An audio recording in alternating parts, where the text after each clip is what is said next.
गरीब किसान की मेहनत। एक गांव में एक किसान के दो बेटे थे। दोनों लड़के गांव के ही स्कूल में पढ़ते थे। बड़ा लड़का पढ़ने में थोड़ा तेज था। वो शहर चला गया और छोटा पिताजी के साथ काम करता था। गांव में गरीब किसान की बहुत छोटी सी जमीन थी, जिस पर वह बड़ी मेहनत से खेती करता था।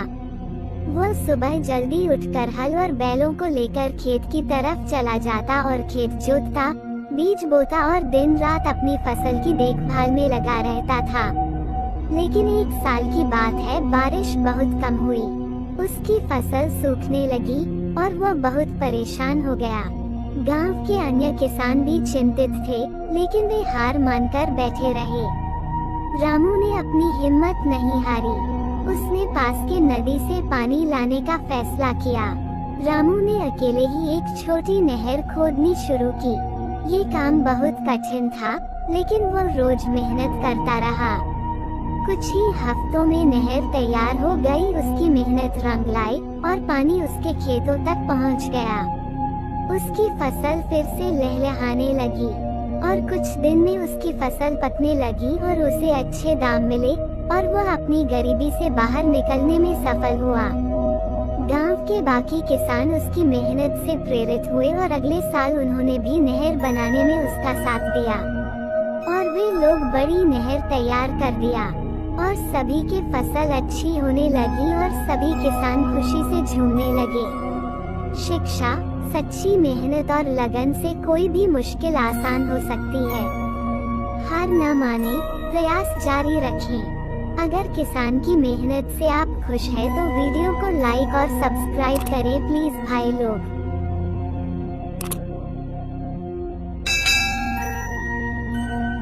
गांव के किनारे एक छोटे से तालाब के पास स्थित एक बगिया में मोहन और रामू नाम के दो बालक रहते थे। मोहन और रामू बचपन के साथी थे। उनका घर भले ही एक दूसरे से थोड़ी दूरी पर था, लेकिन उनके दिलों के बीच की दूरी नहीं थी। दोनों का स्नेह ऐसा था कि गांव में उनकी दोस्ती की मिसाल दी जाती थी। मोहन के पिता किसान थे और रामू के पिता बढ़ई।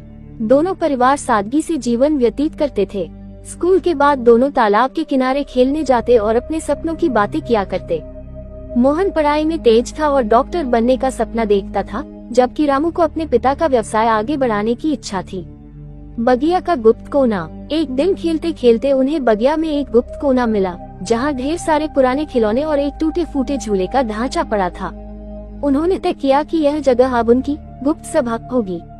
यहाँ आकर वे अपने राज साझा करते और खेलों में मशगूल हो जाते। पहली चुनौती। एक दिन गांव में मेला लगा।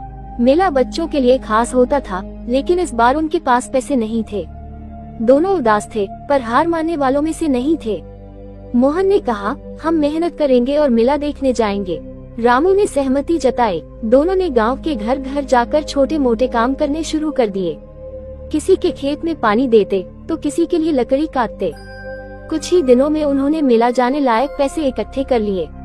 उनकी मेहनत ने ये सिखाया कि यदि सच्चे प्रयास किए जाएं, तो कोई भी सपना पूरा हो सकता है। दोस्ती की परीक्षा। समय बीतता गया और दोनों की दोस्ती और भी गहरी होती गई। लेकिन एक दिन ऐसा आया जब उनकी दोस्ती पर कठिन परीक्षा आ पड़ी। मोहन के पिता ने उसे शहर में पढ़ने भेजने का निर्णय लिया। ये सुनकर रामू बहुत उदास हुआ। उसने मोहन से कहा, तू चला जाएगा तो मैं अकेला रह जाऊंगा। मोहन ने उसे समझाया, रामू, मैं अपने सपनों को पूरा करने जा रहा हूँ, लेकिन हमारी दोस्ती हमेशा बनी रहेगी। नए अनुभव। मोहन शहर चला गया। वहाँ का जीवन गाँव से बिल्कुल अलग था। शहर की चकाचौंध और व्यस्तता ने उसे बदल दिया। वह पढ़ाई में व्यस्त रहने लगा और रामू को पत्र लिखने में देरी करने लगा। उधर रामू हर दिन उसके पत्र का इंतजार करता। धीरे धीरे दोनों के बीच दूरी बढ़ने लगी। संकट की घड़ी। एक दिन मोहन को खबर मिली कि गांव में बाढ़ आ गई है और बहुत नुकसान हुआ है। उसने तुरंत घर जाने का निर्णय लिया। गांव पहुंचते ही उसने देखा कि रामू और उसका परिवार सुरक्षित नहीं था। वह बेहद घबरा गया और तुरंत अपने दोस्त को खोजने निकल पड़ा। कई घंटों की तलाश के बाद उसे रामू तालाब के पास मिला, जहां वह बाढ़ से प्रभावित लोगों की मदद कर रहा था। मोहन ने उसे गले लगा लिया और कहा, तू ठीक है, यही मेरे लिए सबसे बड़ी राहत है। रामू ने मुस्कुराते हुए कहा, दोस्ती का मतलब ही तो एक दूसरे की सुख दुख में साथ होना है। दोस्ती की जीत। इस घटना ने मोहन को अपनी पुरानी यादों की तरफ लौटने पर मजबूर कर दिया। उसने महसूस किया कि शहर की व्यस्तता में उसने अपनी दोस्ती को थोड़ा अनदेखा कर दिया था। उसने रामू से वादा किया कि वह अब नियमित रूप से उससे संपर्क में रहेगा और उसे कभी अकेला नहीं छोड़ेगा। अंत का नया आरंभ। समय बीतने के साथ मोहन एक सफल डॉक्टर बन गया और रामू ने अपने पिता के काम को नई ऊंचाइयों तक पहुंचाया। लेकिन उनकी दोस्ती वैसी ही बनी रही। जब भी मोहन गांव आता, दोनों अपनी गुप्त सभा में बैठते और बचपन की यादों को ताज़ा करते। दोनों ने ये साबित कर दिया कि सच्ची दोस्ती समय और दूरी की मोहताज नहीं होती। चाहे कितनी भी कठिनाइयां आएं, सच्चे मित्र हमेशा एक दूसरे के साथ रहते हैं। इस कहानी से हमें ये सीख मिलती है कि दोस्ती जीवन का सबसे अनमोल रिश्ता है। ये रिश्ता केवल साथ बिताए गए समय का नाम नहीं है, बल्कि यह एक दूसरे के प्रति विश्वास, सम्मान और समर्थन का। एक बार की बात है, एक घने जंगल में 5 चिड़ियां रहती थी। ये पांचों चिड़ियां अलग अलग स्वभाव की थीं, लेकिन वे हमेशा साथ रहती थीं। उनके नाम थे गुड़िया, चंचल, मोती, पंखुरी और गुंजन। एक दिन उन्होंने सोचा कि अब हमें अपने लिए एक नया और सुंदर घोंसला बनाना चाहिए, जहां हम सुरक्षित और आराम से रह सकें। ये तय हुआ कि सभी चिड़ियां मिलकर घोंसला बनाएंगी। गुड़िया ने कहा, मैं सबसे पहले तिनके लाऊंगी। चंचल बोली, मैं घोंसले को सजाने के लिए फूल लाऊंगी। मोती ने कहा, मैं मजबूत डाली ढूंढूंगी। पंखुरी ने कहा, मैं इसे जोड़ने के लिए सूखी घास लाऊंगी। और गुंजन ने कहा, मैं सबकी मदद करूंगी। सभी चिड़ियां अपने अपने काम में जुट गईं। गुड़िया तिनके ढूंढ कर लाए, चंचल सुंदर फूल चुनकर लाए, मोती मजबूत डाली ढूंढ कर लाए और पंखुरी सूखी घास लेकर आई। गुंजन ने सबको मिलाने में मदद की। धीरे धीरे घोंसला बनता गया। सभी चिड़ियां अपनी मेहनत देखकर बहुत खुश थीं। घोंसला अब सुंदर और मजबूत बन चुका था। लेकिन एक दिन अचानक तेज आंधी आई। हवा इतनी तेज थी कि घोंसला टूटने लगा।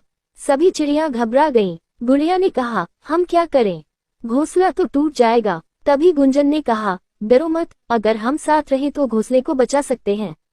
सभी चिड़ियां तुरंत मिलकर घोंसले को थामने लगीं। उन्होंने घोंसले को आंधी में टूटने से बचा लिया। आंधी के बाद सभी चिड़ियां बहुत खुश हुईं।